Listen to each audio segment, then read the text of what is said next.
Viral story میں آج ہم بات کریں اعظم سواتی صاحب کے کیس کی، جہاں پر ایک ٹویٹ چاہے آپ سینیٹر ہی ہوں، ایوان بالا کے ممبر ہوں، آپ کو کئی قسم کی جیل، کئی قسم کے تھانے، پورے ملک میں آپ کو ایف آئی آرز کا سامنا یہ سب ہو سکتا ہے۔ اب تو حکومت برملا یہ بات کہہ رہی ہے کہ اگر معیشت کے حوالے سے کسی نے منفی خبر پھیلائی تو اس کی بھی گرفتاری ہو سکتی ہے۔ یہ بات ہائیسٹ لیول پر کی جا رہی ہے، ڈرایا جا رہا ہے، لیکن خود وزارتوں کی طرف سے جو فیکٹس آتے ہیں، جس طرح مثال کے طور پہ آج لے لیں کہ جی 24% اضافہ دسمبر کے مہینے میں ہوا ہے مہنگائی میں، اب کیا کریں؟ تو کوئی ایک خبر، کوئی ایک جملہ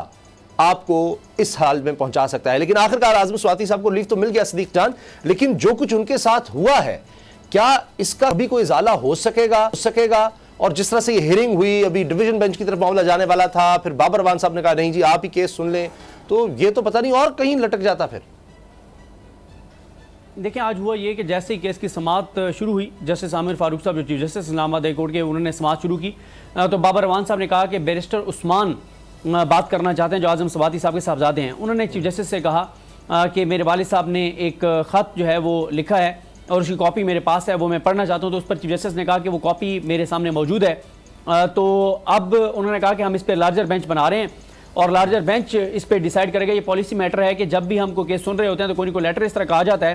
تو ہم پالیسی ڈیسیژن اب ہم نے یہ لینا ہے کہ اگر کوئی بھی جس کا ہم کیس سن رہے ہوں گے، کوئی بھی سائل ہے، کوئی بھی ملزم ہے، تو کیا وہ اگر اس طرح کا لیٹر لکھتا ہے تو اس کو کس طرح سے انٹرٹین کرنا ہے، اس لیٹر کو نہیں کرنا، اس کی کیا قانونی طور پہ حیثیت ہوگی، تو اس پہ ہم ڈیسائیڈ کر لیتے ہیں۔ تو اس کے بعد پھر ٹھیک ہے ہم پہلے وہ ڈیسائیڈ کر لیتے ہیں اور اس کے بعد پھر ہم آپ کا کیس سن لیں گے۔ اس دوران بابر اعوان صاحب نے عدالت سے کہا کہ آپ صرف 2 منٹ کا ٹائم دیں،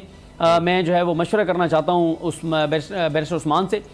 تو پھر وہ تھوڑا سا روسٹم سے ہٹے اور سائڈ پہ جا کے انہوں نے مشورہ کیا، اور مشورہ کرنے کے بعد بابر اعوان صاحب نے آ کے اور چیف جسٹس صاحب سے کہا کہ ہم ابھی جو ہے وہ اس کو پریس نہیں کرتے، ابھی ہم اس کے اوپر مزید بات نہیں کرتے اس لیٹر کے اوپر، تو ہم یہ چاہتے ہیں کہ آپ اس کیس کی میرٹس کے اوپر جو ہے وہ آپ سماعت کر لیں۔ تو انہوں نے کہا جی بالکل ٹھیک ہے۔ تو اس کے اوپر پھر دلائل شروع ہوئے، بابر اعوان صاحب نے دلائل دیے، بابر اعوان صاحب نے سارا بتایا کہ کیسے ان کے اوپر جو ایف آئی آرز ہوئی۔ پہلے تو ایف آئی اے نے کس طرح ایس او پیز کو وائلیٹ کیا، جو ان کے اپنے ایس او پیز بنے ہوئے تھے ایف آئی اے کے، پھر ایف آئی اے کی کیسے بدنیتی شامل تھی، پھر کس طرح سے بلوچستان میں ایف آئی آرز ہوئی، کس طرح سے سندھ میں ایف آئی آرز ہوئی، کس طرح ان کو یہاں سے رات کے پچھلے پہر کس طرح سے اسپیشل طیارے کے ذریعے یہاں سے کوئٹہ منتقل کیا گیا، کوئٹہ سے کیسے جو ہے ان کو سندھ لے جایا گیا، کیسے بلوچستان ہائی کورٹ نے ان کی ایف آئی آرز کو کویش کیا، کیسے سندھ ہائی کورٹ نے کیا۔ یہ ساری چیزیں بتانے کے بعد انہوں نے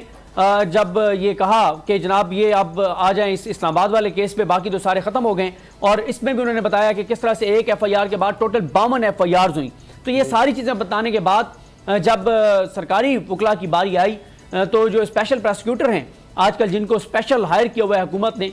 جتنے بھی کیسز ہیں عمران خان صاحب کے خلاف، شہباز گل کے خلاف، اعظم سواتی کے خلاف، جتنے بھی یہ انسانی حقوقی پامالیاں ہوئی ہیں، اس میں حکومت کے ایک اسپیشل پراسیکیوٹر ہیں جن کو اسی کام کے لیے رکھا گیا ہے کہ وہ عدالتوں میں جا کے اور حکومت کو ڈیفینڈ کرتے ہیں۔ تو کہا گیا جی وہ آج آئے نہیں ہیں تو آج تاریخ دے دیں۔ تو عدالت نے کہا تاریخ تو ہم نہیں دیں گے، ڈپٹی اٹارنی جنرل موجود تھے، انہوں نے کہا کہ آپ بتا دیں۔ تو ایک تو آج واضح طور پہ انہوں نے یہ اعتراف کیا کہ جناب ایس او پیز کو وائلیٹ کیا گیا، بس ان کے پاس ایک ہی دلیل تھی کہ انہوں نے ایک ہی جرم 2 بار کیا ہے، پہلے ایک ٹویٹ کیا تھا اس میں گرفتار ہوئے ضمانت پر رہا تھے، پھر ایک اور ٹویٹ کر دیا ہے۔ لیکن عدالت نے سماعت کرنے کے بعد فیصلہ محفوظ کیا اور پھر 1:30 بجے کے بعد یہ فیصلہ سنا دیا گیا، اور اس فیصلے کے مطابق یہی تھا کہ اعظم سواتی صاحب کو ضمانت دے دی گئی ہے، کل وہ رہا ہو جائیں گے۔ اب اس کیس کا ٹرائل چلے گا اور ٹرائل میں الٹیمیٹلی فیصلہ ہوگا کہ آیا انہوں نے کوئی جو ٹویٹ کیا وہ جرم بنتا ہے یا نہیں بنتا۔ فائنل ڈیسیژن اب ٹرائل کورٹ جو ہے وہ کرے گی۔ اگر آپ کو یہ ویڈیو پسند آئی ہے تو ہمارا چینل سبسکرائب کریں اور بیل کے بٹن پر کلک کریں۔ سب سے بڑے چینل بول نیوز کے اینکر مخدوم شہاب الدین کے پروگرام اب بات ہوگی نے ریٹنگ کے تمام ریکارڈز توڑ دیے۔ میں ہوں مخدوم شہاب الدین اور آپ دیکھ رہے ہیں اب بات ہوگی۔ 46% ناظرین نے بول نیوز کو دیکھا، سوشل میڈیا پر بھی سب نے زیادہ دیکھا۔